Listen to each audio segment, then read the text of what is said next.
What's up, guys? Welcome to my YouTube. We have more content today. I have a lot of really cool ideas that I want to work on. We're going to be improving our setup, getting a mic soon, all that stuff.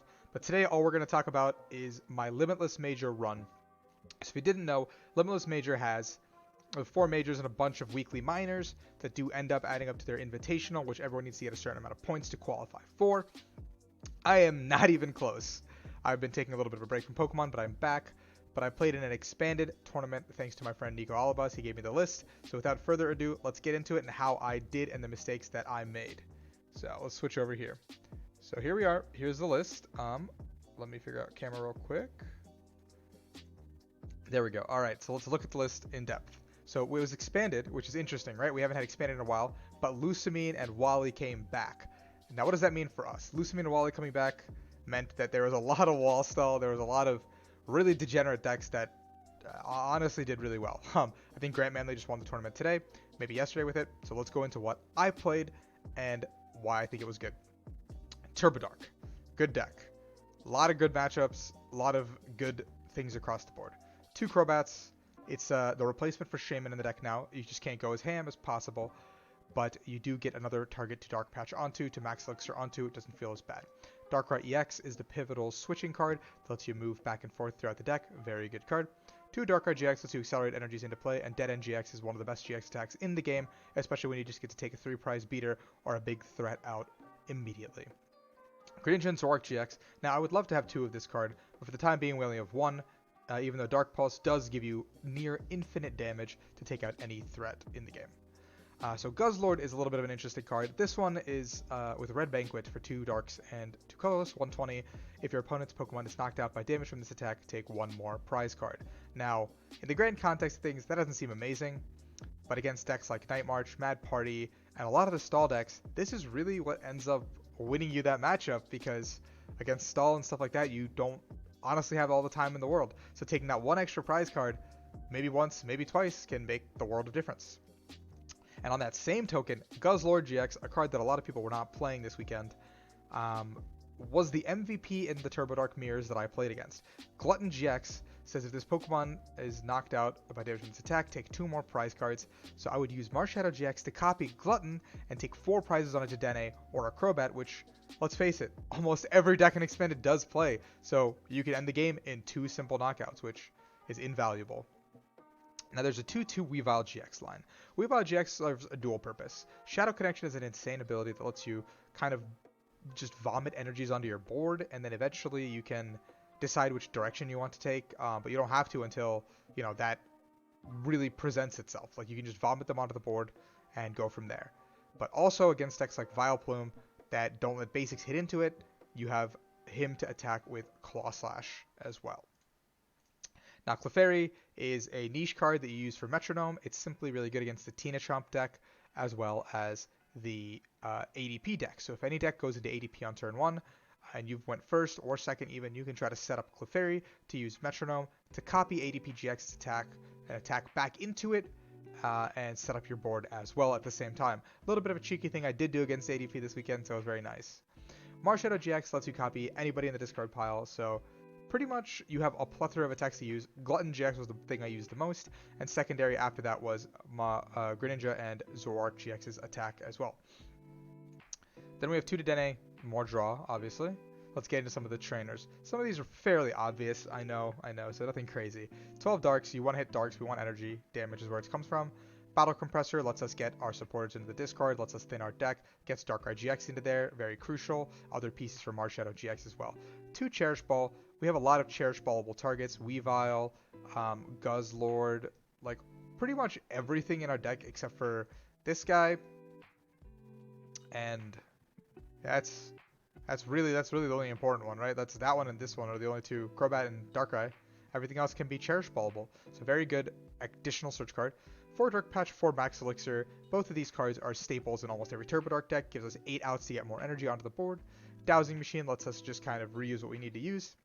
With a deck like this where we're just going, burning and churning, we'll eventually have to find a piece to use, again, more than likely. 1 Great Catcher did come in handy a lot of the time, where if you get late game end or something like that, you can Sycamore your hand away and look for the Great Catcher play with the Marshadow-GX to use Glutton or something like that to close out the game on a Dedenne. Really, really good card. I really liked playing the 1-of. It was very crucial.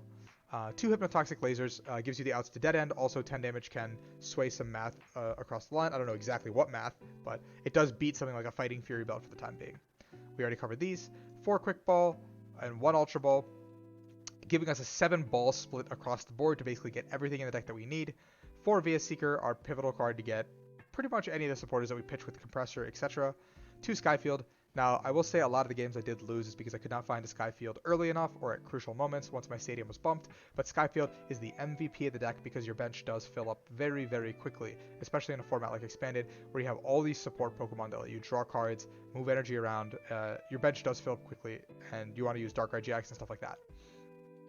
1 Colress, really, really good card. 1 Guzma. Obviously, we don't need more. We have the Great Catcher as well, so we can kind of make do by killing what's in the active. 1 N and 2 Juniper. Now, without further ado, let's talk about how my rounds went and what mistakes I made and how I can learn from them. So let's switch over this scene. Here we go. Let's do this, and let's do this. So what mistakes did I make? So the first round I went up against Ishak. He was playing TurboDark Mirror. This matchup went fairly in my favor. It pretty much was TurboDark Mirror. The Glutton GX did really come in handy. I ended up taking 2 of the games. Played in simple, it was pretty crazy. The M-Bert was my second opponent, playing Dragapult Garbodor. The first game, I did brick, and I thought, oh no, this is bad. I'm not meant to lose this matchup. It feels really unlosable, honestly. And so the second game, I pretty much set up the Greninja Zoroark, took the first knockout on, I believe, it was a Gengar Mimikyu GX, and then he had set up a Trevnor GX on the bench, but he didn't really do anything. I don't even think he attacked. I think he just conceded. The third game came down to the wire, where we both had very low prizes, but I just needed to knock out his active Trevnor GX. And he stamped me super low, but I managed to draw out of the stamp and just kind of... And no, actually, I remember. This was like a really, really good way to end. So he had wiped my board of energy, and I got stuck really hard because of Trevnor at one point. So what I did was I quick balled for the baby Guzzlord. I attached to it, and I used its Mountain Munch attack, which I can show you guys right here. First attack, discard the top card of your opponent's deck. So I carefully calculated out exactly what he had left, and he had no more VS, no more Guzma, so he could not chase my bench anymore. So I got 2 Mountain Munches off. His Ordinary Rod was already used, so he went down to 0 cards in deck, as he needed to attack 2 more times to end the game. So that ended up being the MVP of my game, and I won game 3. Then I went up against Francesco Catherine, a really good player. He played Tina Chomp. Both games, basically, I got incredibly lucky. I felt like I didn't really... Like game 1, I think I literally got triple Max Elixir onto Clefairy on turn 1 to use Metronome to copy and knock out. Really crazy turn. Then game 2, I basically got stamped super low, and I managed to squeak it out. The next one up against Olith playing Mew Mew. Both games were really tough. I think the matchup is unfavored for DarkBox. I didn't have an explosive start like I would have liked in either game, but it did feel like across the board I found myself struggling to do anything. And yeah, that's kind of what happened with Noivern using its attack to make it so I couldn't use items and stuff like that. Yeah.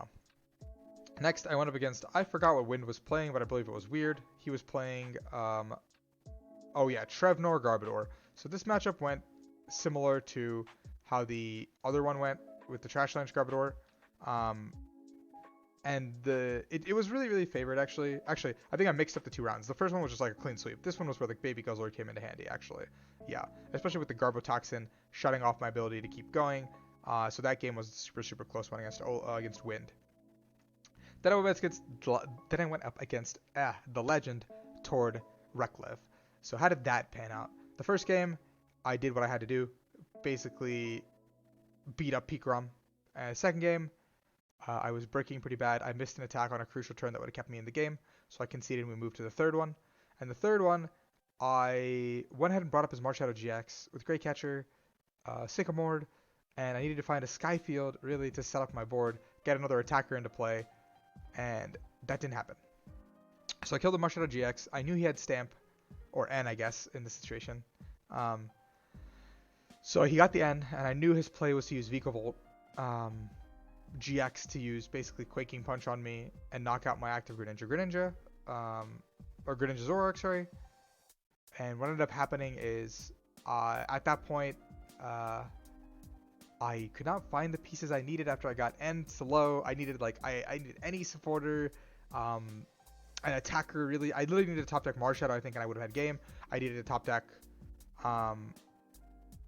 yeah, pretty much anything, and I would have had game. But out of like my 15 card deck, I didn't really get what I needed, and missing the Sky Field the turn before, or the turn before that, really hurt because I couldn't establish another attacker after my Greninja Zoroark went down. The energies were on my board, and I would have been able to move them thanks to Weavile, but I did not have an attacker, which really did suck.